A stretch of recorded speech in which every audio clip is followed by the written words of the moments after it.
Ceci est un livre audio autogénéré par Google. Livre Le Comte de Monte Cristo, tome 1. Par Alexandre Dumas, N. d'Auguste Maquet. Chapitre 1. Marseille, l'arrivée.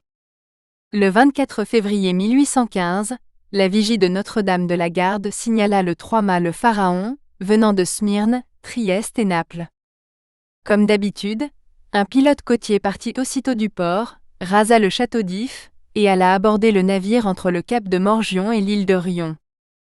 Aussitôt, comme d'habitude encore, la plateforme du fort Saint-Jean s'était couverte de curieux, car c'est toujours une grande affaire à Marseille que l'arrivée d'un bâtiment, surtout quand ce bâtiment, comme le Pharaon, a été construit, gréé, arrimé sur les chantiers de la vieille fossée, et appartient à un armateur de la ville. Cependant ce bâtiment s'avançait. Il avait heureusement franchi le détroit que quelques secousses volcaniques a creusé entre l'île de Calazaraigne et l'île de Jaros. Il avait doublé Pomègue, et il s'avançait sous ses 3 huniers, son grand foc et sa brigantine, mais si lentement et d'une allure si triste, que les curieux, avec cet instinct qui pressent un malheur, se demandaient quel accident pouvait être arrivé à bord. Néanmoins, les experts en navigation reconnaissaient que si un accident était arrivé, ce ne pouvait être au bâtiment lui-même, car il s'avançait dans toutes les conditions d'un navire parfaitement gouverné. Son ancre était en mouillage, ses haubans de beaupré décrochés, et près du pilote, qui s'apprêtait à diriger le Pharaon par l'étroite entrée du port de Marseille, était un jeune homme au geste rapide et à l'œil actif, qui surveillait chaque mouvement du navire, et répétait chaque ordre du pilote. La vague inquiétude qui planait sur la foule avait particulièrement atteint un des spectateurs de l'esplanade de Saint-Jean, de sorte qu'il ne put attendre l'entrée du bâtiment dans le port. Il sauta dans une petite barque et ordonna de ramer au-devant du Pharaon, qu'il atteignit en face de l'anse de la réserve. En voyant venir cet homme, le jeune marin quitta son poste à côté du pilote et vint, le chapeau à la main, s'appuyer à la muraille du bâtiment. C'était un jeune homme de 18 à 20 ans, grand, svelte, avec de beaux yeux noirs et des cheveux d'ébène. Il y avait dans toute sa personne cet air calme et de résolution particulier aux hommes habitués depuis leur enfance à lutter avec le danger. « Ah! C'est vous, Dantès » cria l'homme à la barque, « qu'est-il donc arrivé, et pourquoi cet air de tristesse répandu sur tout votre bord ?»« Un grand malheur, monsieur Morel, » répondit le jeune homme, « un grand malheur, pour moi surtout. À la hauteur de Civitavecchia, nous avons perdu ce brave capitaine Leclerc. »« Et le chargement ?» demanda vivement l'armateur. « Il est arrivé à bon port, monsieur Morel, et je crois que vous serez content sous ce rapport, mais ce pauvre capitaine Leclerc. »« Que lui est-il donc arrivé ?» demanda l'armateur d'un air visiblement soulagé. « Que lui est-il donc arrivé, à ce brave capitaine ? Il est mort. Tombé à la mer ? Non, monsieur, mort d'une fièvre cérébrale, au milieu d'horribles souffrances. » Puis, se retournant vers ses hommes. « Holàï, dit-il, chacun à son poste pour le mouillage. » L'équipage obéit. Au même instant, les 8 ou 10 matelots qui le composaient s'élancèrent les uns sur les écoutes, les autres sur les bras, les autres aux drisses, les autres au halba des focs, enfin les autres aux cargues des voiles. Le jeune marin jeta un coup d'œil nonchalant sur ce commencement de manœuvre, et voyant que ses ordres allaient s'exécuter, il revint à son interlocuteur. « Et comment ce malheur est-il donc arrivé ?» continua l'armateur, reprenant la conversation où le jeune marin l'avait quitté. « Mon Dieu, monsieur, de la façon la plus imprévue, après une longue conversation avec le commandant du port, le capitaine Leclerc quitta Naples fort agité. Au bout de 24 heures, la fièvre le prit. 3 jours après, il était mort.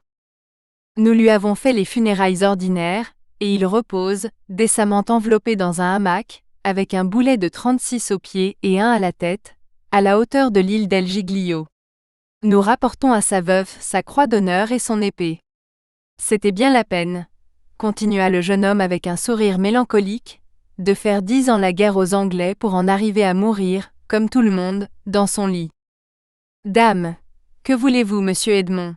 Reprit l'armateur qui paraissait se consoler de plus en plus, nous sommes tous mortels, et il faut bien que les anciens fassent place aux nouveaux, sans cela il n'y aurait pas d'avancement, et du moment que vous m'assurez que la cargaison est en bon état, monsieur Morel, je vous en réponds. Voici un voyage que je vous donne le conseil de ne point escompter, pour 25 000 francs de bénéfice. Puis, comme on venait de dépasser la tour ronde. Range à carguer les voiles de une, le Phoque et la brigantine, cria le jeune marin fait penaud. L'ordre s'exécuta avec presque autant de promptitude que sur un bâtiment de guerre. Amène et cargue partout. Au dernier commandement, toutes les voiles s'abaissèrent, et le navire s'avança d'une façon presque insensible, ne marchant plus que par l'impulsion donnée. Et maintenant, si vous voulez monter, monsieur Morel, dit Dantès voyant l'impatience de l'armateur, voici votre comptable, monsieur Danglars, qui sort de sa cabine, et qui vous donnera tous les renseignements que vous pouvez désirer. Quant à moi, il faut que je veille au mouillage et que je mette le navire en deuil. L'armateur ne se le fit pas dire deux fois. Il saisit un câble que lui jeta Dantès, et avec une dextérité qui eût fait honneur à un homme de mer, il gravit les échelons cloués sur le flanc rebondi du bâtiment, tandis que celui-ci, retournant à son poste de second, cédait la conversation à celui qui l'avait annoncé sous le nom de Danglars, et qui, sortant de sa cabine, s'avançait effectivement au-devant de l'armateur. Le nouveau venu était un homme de 25 à 26 ans, d'une figure assez sombre, obséquieux envers ses supérieurs, insolent envers ses subordonnés. Aussi, outre son titre d'agent comptable, qui est toujours un motif de répulsion pour les matelots, était-il généralement aussi mal vu de l'équipage qu'Edmond Dantès au contraire en était aimé. « Eh bien, monsieur Morel, dit Danglars, vous savez le malheur, n'est-ce pas ? » « Oui, oui, pauvre capitaine Leclerc. C'était un brave et honnête homme. Et un excellent marin surtout, vieilli entre le ciel et l'eau, comme il convient à un homme chargé des intérêts d'une maison aussi importante que Maison Morel et Fils, répondit Danglars. Mais, dit l'armateur, suivant des yeux Dantès qui cherchait son mouillage, mais il me semble qu'il n'y a pas besoin d'être si vieux marin que vous le dites, Danglars, pour connaître son métier, et voici notre ami Edmond qui fait le sien, ce me semble, en homme qui n'a besoin de demander des conseils à personne. Oui, dit Danglars en jetant sur Dantès un regard oblique où brilla un éclair de haine. Oui, c'est jeune, et cela ne doute de rien. À peine le capitaine a-t-il été mort, qu'il a pris le commandement sans consulter personne, et qu'il nous a fait perdre un jour et demi à l'île d'Elbe, au lieu de revenir directement à Marseille. Quant à prendre le commandement du navire, dit l'armateur, c'était son devoir comme second. Quant à perdre un jour et demi à l'île d'Elbe, il a eu tort, à moins que le navire n'ait eu quelque avarie à réparer. Le navire se portait comme je me porte, et comme je désire que vous vous portiez, monsieur Morel.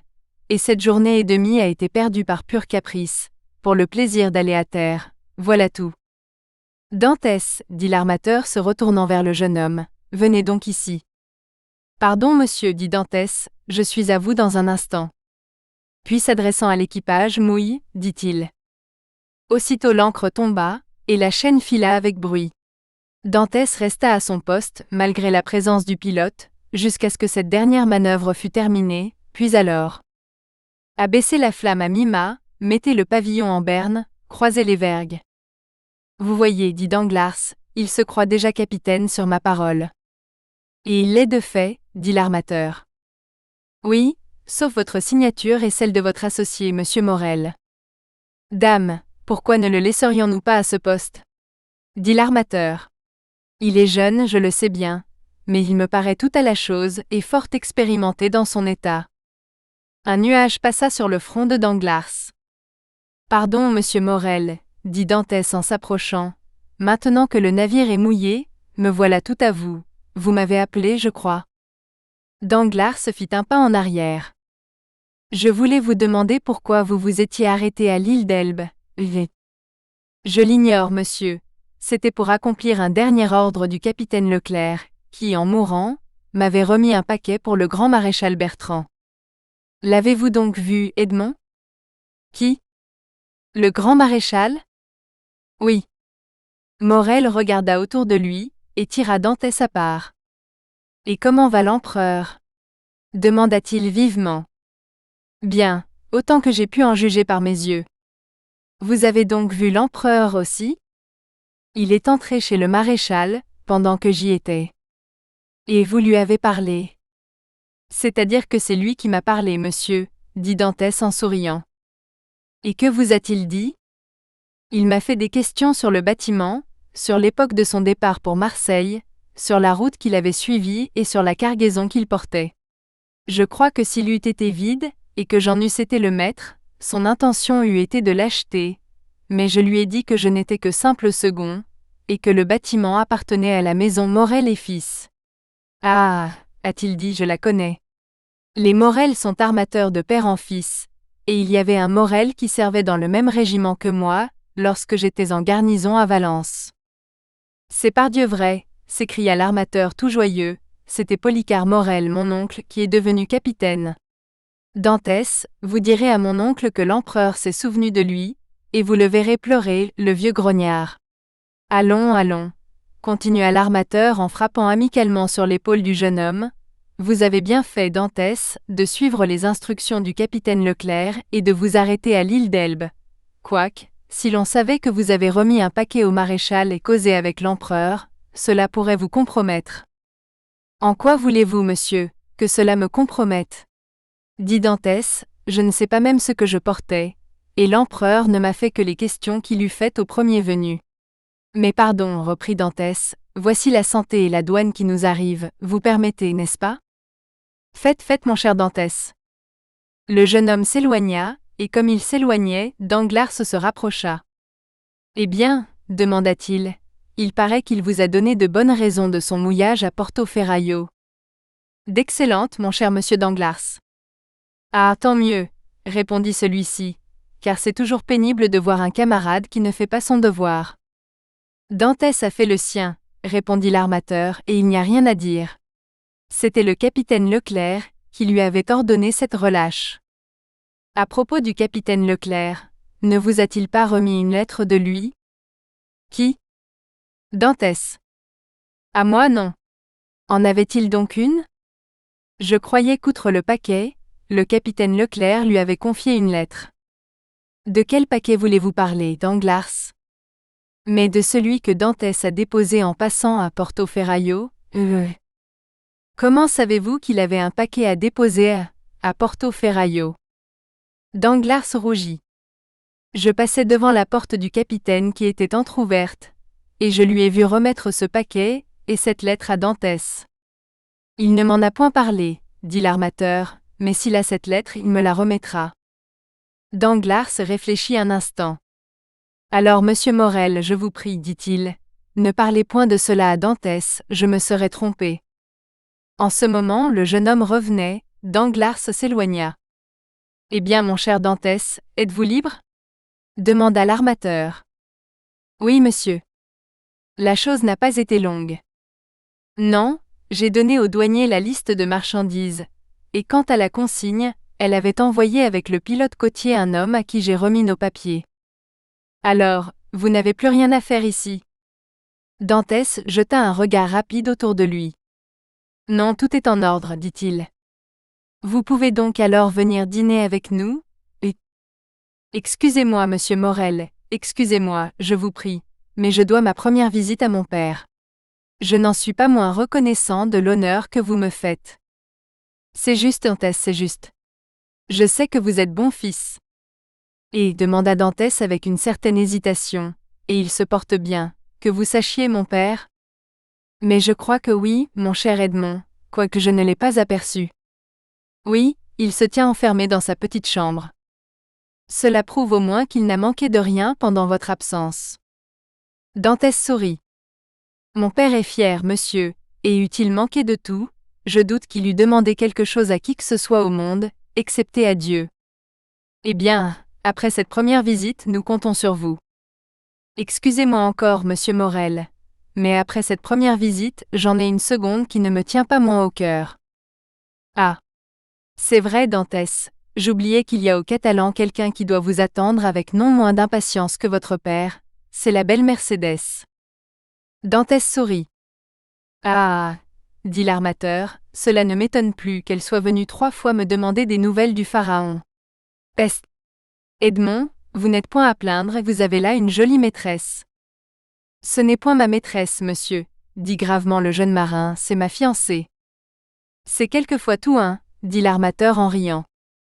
Pas pour nous, monsieur, répondit Dantès.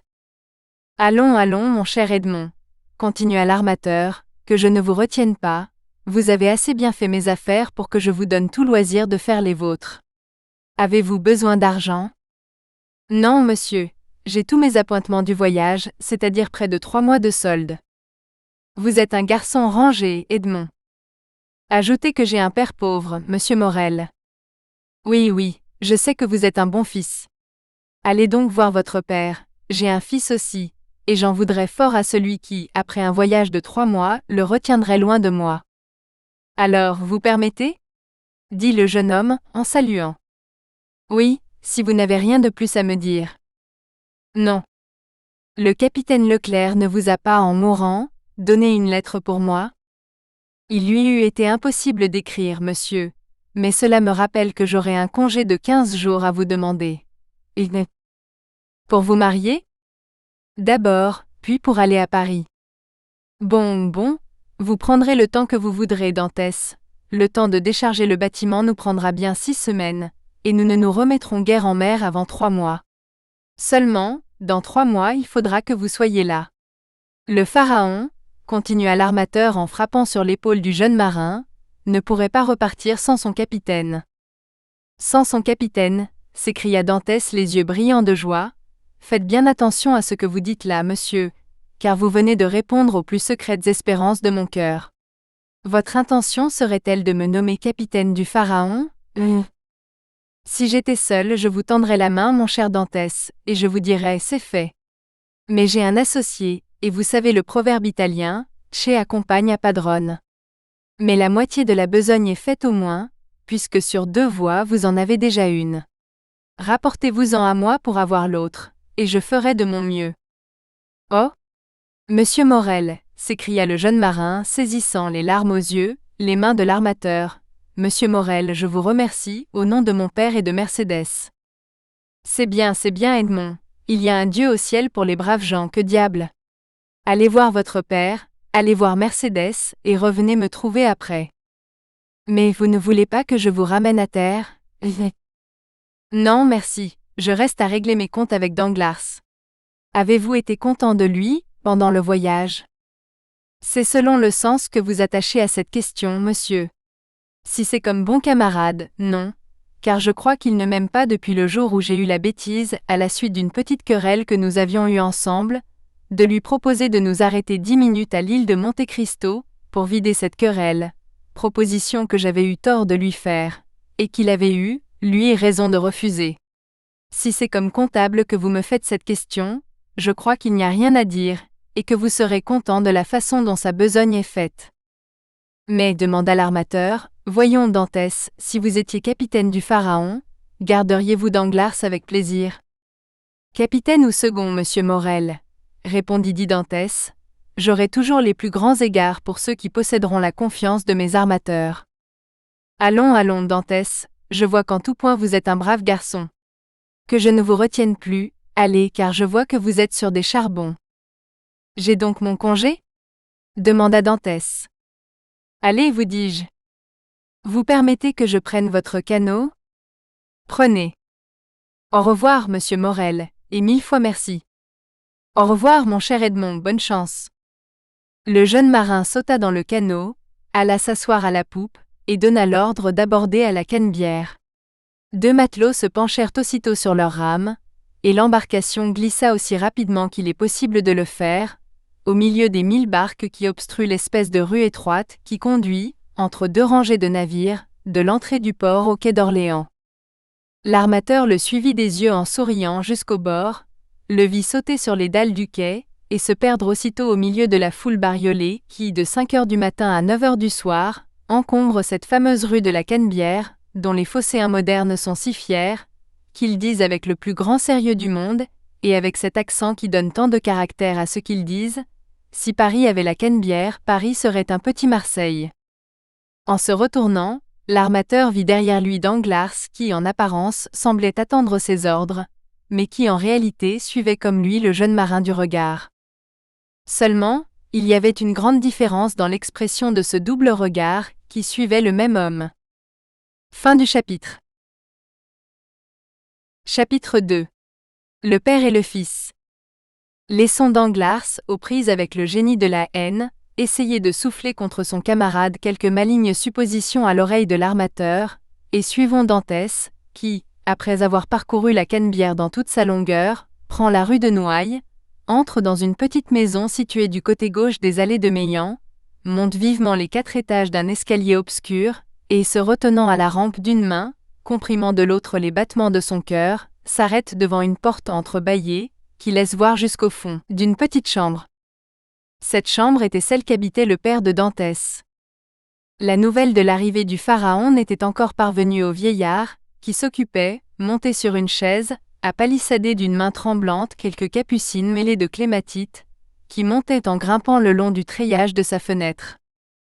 Tout à coup il se sentit prendre à bras le corps, et une voix bien connue s'écria derrière lui. « Mon père, mon bon père !» Le vieillard jeta un cri et se retourna, puis voyant son fils, il se laissa aller dans ses bras, tout tremblant et tout pâle. « Qu'as-tu donc, père ?» s'écria le jeune homme inquiet, « serais-tu malade ?»« Non, non, mon cher Edmond, mon fils, mon enfant, non, mais je ne t'attendais pas, et la joie, le saisissement de te revoir ainsi à l'improviste. Mon Dieu, il me semble que je vais mourir. »« Eh bien, remets-toi donc, père. C'est moi, bien moi. On dit toujours que la joie ne fait pas mal, et voilà pourquoi je suis entré ici sans préparation. Voyons, souris-moi, au lieu de me regarder comme tu le fais, avec des yeux égarés. Je reviens, et nous allons être heureux. »« Ah, tant mieux, garçon, » reprit le vieillard, « mais comment allons-nous être heureux ? Tu ne me quittes donc plus ? Voyons, conte-moi ton bonheur. »« Que le Seigneur me pardonne, » dit le jeune homme, « de me réjouir d'un bonheur fait avec le deuil d'une famille. Mais Dieu sait que je n'eusse pas désiré ce bonheur, il arrive, et je n'ai pas la force de m'en affliger. Le brave capitaine Leclerc est mort, mon père, et il est probable que par la protection de M. Morel, je vais avoir sa place. Comprenez-vous, mon père ? Capitaine à 20 ans, avec 100 louis d'appointement et une part dans les bénéfices. N'est-ce pas plus que ne pouvait vraiment l'espérer un pauvre matelot comme moi ? Oui, mon fils, oui, en effet, dit le vieillard, c'est heureux. Aussi je veux que du premier argent que je toucherai, vous ayez une petite maison, avec un jardin pour planter vos clématites, vos capucines et vos chèvrefeuilles. Mais qu'as-tu donc, père ? On dirait que tu te trouves mal. Patience, patience, ce ne sera rien. Et les forces manquant au vieillard, il se renversa en arrière. Voyons, voyons, dit le jeune homme, un verre de vin, mon père, cela vous ranimera, où mettez-vous votre vin ? Non, merci, ne cherche pas. Je n'en ai pas besoin, dit le vieillard essayant de retenir son fils. Si fait, père, indiquez-moi l'endroit. Et il ouvrit 2 ou 3 armoires. Inutile, dit le vieillard, il n'y a plus de vin. Comment il n'y a plus de vin ? Dit en pâlissant à son tour Dantès, regardant alternativement les joues creuses et blêmes du vieillard et les armoires vides. Comment, il n'y a plus de vin ? Auriez-vous manqué d'argent, mon père ? Je n'ai manqué de rien puisque te voilà, dit le vieillard. Cependant, balbutia Dantès en essuyant la sueur qui coulait de son front. Cependant je vous avais laissé 200 francs il y a 3 mois en partant. Oui, oui Edmond, c'est vrai. Mais tu avais oublié en partant une petite dette chez le voisin Caderousse. Il me l'a rappelé, en me disant que si je ne payais pas pour toi il irait se faire payer chez M. Morel. Alors tu comprends, de peur que cela te fît du tort. Eh bien, j'ai payé, moi. Mais, s'écria Dantès, c'était 140 francs que je devais à Caderousse. Oui, balbutia le vieillard. Et vous les avez donnés sur les 200 francs que je vous avais laissés. Le vieillard fit un signe de tête. De sorte que vous avez vécu 3 mois avec 60 francs, murmura le jeune homme. Tu sais combien il me faut peu de choses, dit le vieillard. Oh ! Mon Dieu, pardonnez-moi, s'écria Edmond en se jetant à genoux devant le bonhomme. Que fais-tu donc ? Oh ! Vous m'avez déchiré le cœur. Bah, te voilà, dit le vieillard en souriant, maintenant tout est oublié, car tout est bien. Oui, me voilà, dit le jeune homme, me voilà avec un bel avenir et un peu d'argent. Tenez, père, dit-il, prenez, et envoyez chercher tout de suite quelque chose. Et il vida sur la table ses poches, qui contenaient une douzaine de pièces d'or, 5 ou 6 écus de 5 francs et de la menue monnaie. Le visage du vieux Dantès s'épanouit. À qui cela? Dit-il. Mais à moi, à toi, à nous. Prends, achète des provisions, sois heureux, demain il y en a d'autres. Doucement, doucement, dit le vieillard en souriant. Avec ta permission, j'userai modérément de la bourse. On croirait, si l'on me voyait acheter trop de choses à la fois, que j'ai été obligé d'attendre le retour pour les acheter. Fais comme tu voudras, mais avant toute chose, prends une servante, père. Je ne veux pas que tu restes seul. J'ai du café de contrebande et d'excellent tabac dans un petit coffre de la cale. Tu l'auras dès demain. Mais chut, voici quelqu'un. C'est Caderousse qui aura appris ton arrivée, et qui vient sans doute te faire son compliment de bon retour. Bon, encore des lèvres qui disent une chose tandis que le cœur en pense une autre, murmura Edmond, mais n'importe, c'est un voisin qui nous a rendu service autrefois, qu'il soit le bienvenu.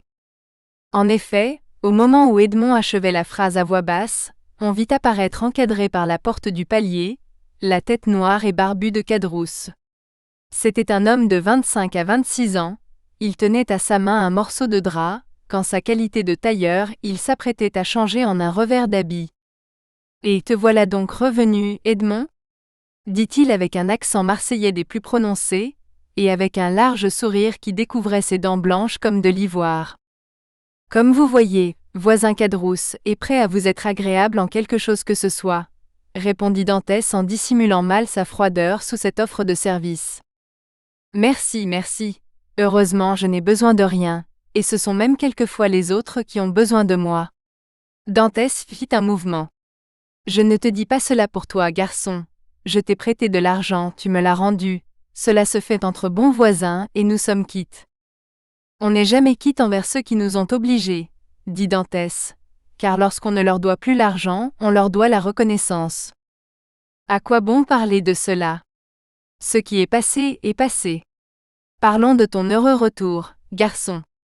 J'étais donc allé comme cela sur le port pour assortir du drap marron, lorsque je rencontrai l'ami Danglars. Toi à Marseille? Eh oui tout de même, me répondit-il. Je te croyais à Smyrne. J'y pourrais être, car j'en reviens. Et Edmond, où est-il donc le petit? Mais chez son père sans doute, répondit Danglars, et alors je suis venu, continua Caderousse, pour avoir le plaisir de serrer la main à un ami. Ce bon Caderousse, dit le vieillard, il nous aime tant. Certainement que je vous aime, et que je vous estime encore, attendu que les honnêtes gens sont rares. Mais il paraît que tu deviens riche, garçon? Continua le tailleur, en jetant un regard oblique sur la poignée d'or et d'argent que Dantès avait déposée sur la table. Le jeune homme remarqua l'éclair de convoitise qui illumina les yeux noirs de son voisin. « Et mon Dieu, dit-il négligemment, cet argent n'est point à moi, je manifestais au père la crainte qu'il n'eût manqué de quelque chose en mon absence, et pour me rassurer, il a vidé sa bourse sur la table. Allons, père, continua Dantès, remettez cet argent dans votre tirelire, à moins que le voisin Caderousse n'en ait besoin à son tour, auquel cas il est bien à son service. Non pas, garçon, dit Caderousse, je n'ai besoin de rien, et Dieu merci l'État nourrit son homme. Garde ton argent, garde, on n'en a jamais de trop, ce qui n'empêche pas que je ne te sois obligé de ton offre comme si j'en profitais. C'était de bon cœur, dit Dantès. Je n'en doute pas. Eh bien, te voilà donc au mieux avec Monsieur Morel, câlin que tu es? Monsieur Morel a toujours eu beaucoup de bonté pour moi, répondit Dantès. En ce cas, tu as tort de refuser son dîner. Comment, refuser son dîner? Reprit le vieux Dantès, il t'avait donc invité à dîner? Oui, mon père, reprit Edmond en souriant de l'étonnement que causait à son père l'excès de l'honneur dont il était l'objet. Et pourquoi donc as-tu refusé, fils? Demanda le vieillard. Pour revenir plus tôt près de vous, mon père, répondit le jeune homme, j'avais hâte de vous voir. Cela l'aura contrarié, ce bon monsieur Morel, reprit Caderousse, et quand on vise à être capitaine, c'est un tort que de contrarier son armateur. Je lui ai expliqué la cause de mon refus, reprit Dantès, et il l'a comprise, je l'espère. Ah! C'est que, pour être capitaine, il faut un peu flatter ses patrons. J'espère être capitaine sans cela, répondit Dantès. Tant mieux, tant mieux. Cela fera plaisir à tous les anciens amis, Et je sais quelqu'un là-bas, derrière la citadelle de Saint-Nicolas, qui n'en sera pas fâché. Mercédès ? Dit le vieillard. Oui, mon père, reprit Dantès. Nous espérons que vous avez apprécié cet aperçu. Pour continuer à écouter ce livre audio sur Google Play Livres, utilisez le lien dans la description de la vidéo.